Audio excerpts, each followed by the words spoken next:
think a lot of entrepreneurs have that type of reckoning moment where maybe they feel like they've outkicked their coverage, whether it's a huge tax bill, whether it's a huge lawsuit, whether it's key employees leaving and the business has never felt more fragile, or maybe the business is doing great and they're having a liquidity event and that's the first time they really realize, oh man, I'm about to create a lot of wealth for myself and future generations, but I don't know what I'm doing.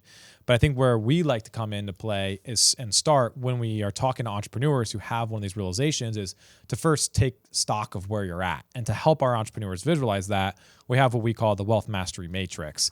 And so why don't you go through just and help like visually explain or what that quadrant system looks like. Yeah. And so an entrepreneur can self-diagnose where are they at in this wealth mastery matrix. So if you think about a quadrant with 4 squares, and on the horizontal axis, you've got is wealth planning good, excellent, or poor.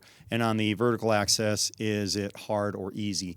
And so if you think of the upper left corner of that where wealth planning is easy, but the results are poor, that would be the ostrich. And the ostrich usually says to me things like, I just don't have time to deal with all this tax, legal, insurance, investment stuff. I'm just head down, taking care of my family, building my business. I'll worry about that later. And obviously it's easy to be the ostrich. You just avoid and ignore things, but the results are almost always poor.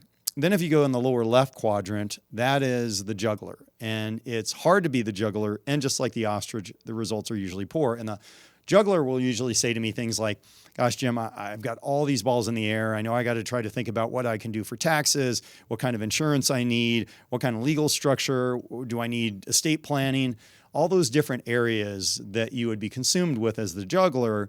And yet you're probably dropping some balls and struggling in certain areas. So it's hard and you get poor results.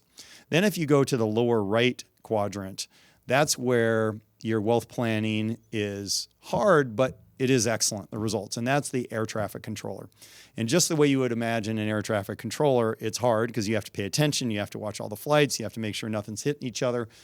But for the air traffic controller and their wealth management, that's the person who has amazing professionals in all areas, amazing tax professionals in legal and insurance and investment and banking and all those different facets of a good wealth management plan. But the entrepreneur is in the middle of that team, running that team, which is hard.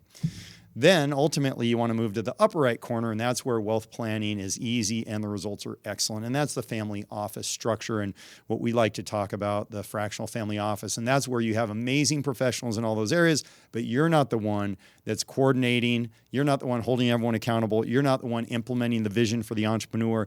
That's being run by your what we call a linchpin partner, which is your family office guide or lead.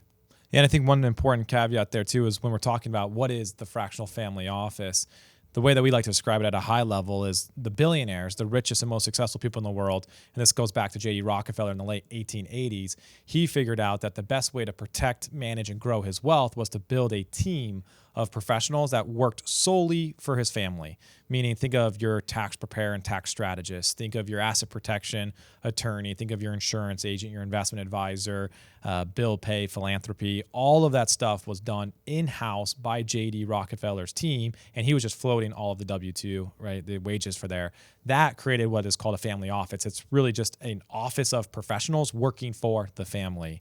And so this is now scaled, whereas you look today, every single billionaire from Elon Musk to Oprah to Jeff Bezos to Zuckerberg and Chan, they all have these billionaire family offices. And so the big idea is now with the proliferation of technology and these strategies can be scaled down to lower middle market business owners doing 7 to 9 figures a year. That is what is led us to the fractional family office. So the big idea is take that billionaire approach to wealth management and then take that down to entrepreneurs doing 7 to 9 figures in revenue per year. Yeah, that's the game. And the reason with the fractional family office is because doing that the way Rockefeller did is very expensive. I mean, to have all those W-2 employees, if you just had a great attorney, CPA, insurance person, if you just factor that in, you're probably $2 million a year at a very minimum in payroll, plus to set it up, probably another $5 to $10 million to set up. And of course, Bezos and Musk and those folks are spending $30 or $40 million a year operating costs to run their family offices. Yep, and I think that's where when you look at the benchmarking studies, until you have $200 to $300 million liquid net worth, that's usually where it starts penciling out to perhaps build your own family office. Less than that from a liquid net worth perspective, that's where that fractional family office comes into play. Yeah. And one thing I would say too, as an example that we do going through in the book too, is now when we created that wealth mastery matrix framework, it was interesting that I grew up in a household with an entrepreneur father, started his business back in 1987, agriculture business. And when I was self-diagnosing where he would be probably between the air traffic controller and the juggler, because he never had a wealth advisor. He never thought that a typical financial advisor that you could pay the 1% fee was worth it. So he managed all of his investments. He followed Buffett. He read up on all of that. Every night, I remember he would be in his chair after a hard day of work, and then after we ate dinner, and he would sit there and be reading the Wall Street Journal. He'd be looking at all the different commodity prices because he was in agriculture. He'd be reading Bradford Tax and different, tax envelopes, Kiplinger's. He had subscription there, so he had a good team, a good CPA, a good attorney.